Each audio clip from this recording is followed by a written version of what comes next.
killed is speaking out about their loss. Tim Island had been recovering for months after being shot, along with 5 others last September. WGN's Dana Rebick is live on the far south side in Beverly now with more on that. Dana?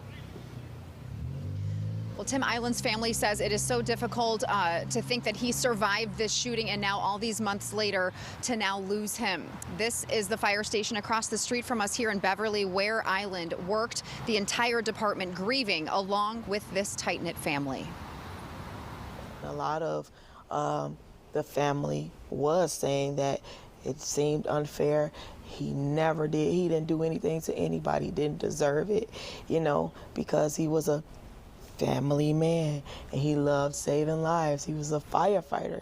It's been 9 months since Elishama Wright's brother, 33-year-old Tim Island, was shot, along with her daughter, Divine. They were all leaving a family birthday party around 9:30 the evening of September 11th in the 300 block of East Kensington in West Pullman. The gunshots came, you know, and I remember my brother, once I was looking to see where it was coming from, to the left of me, I saw my brother. He was laying on the floor.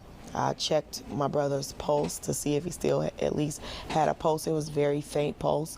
And then I saw my daughter running toward me, and she was, you know, screaming. She said, "I'm shot." And I'm like, "Where you shot? Where are you shot? You shot?" And then it was in her arm. Tim Island was shot in the face. 3 other men were wounded and a woman killed.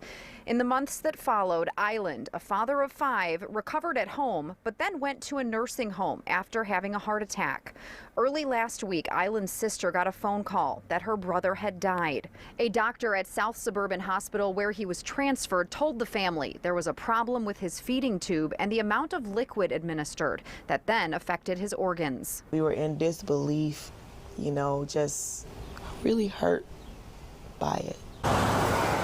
The Chicago Fire Department has flags at half staff and bunting up at Engine Company 121 in Beverly, where Island worked. He loved and he missed being out there and helping people because he loved being a firefighter, stepping in the same shoes of my father, my dad. You know, he is a retired captain. Wright's 16-year-old daughter, Divine, still recovering from her injury. She only able to use one hand. So trying to do online school and type in and stuff like that, she imagine just the use of one hand, you know, so she can't extend her arm all the way. Trying to help her daughter move past the trauma while being dealt another blow. The loss of her brother, who survived street violence that September night, now gone. But memories of him will never fade. And I remember the last time I saw him when he was able to talk was around my birthday in January. I spent my birthday with him, which I was happy that I was able to do that. To hear him sing happy birthday to me one last time.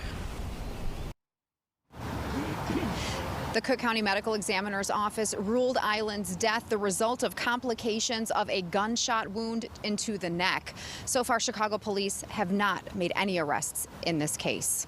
Live in Beverly, Dana Rebick, WGN News. Thank you, Dana.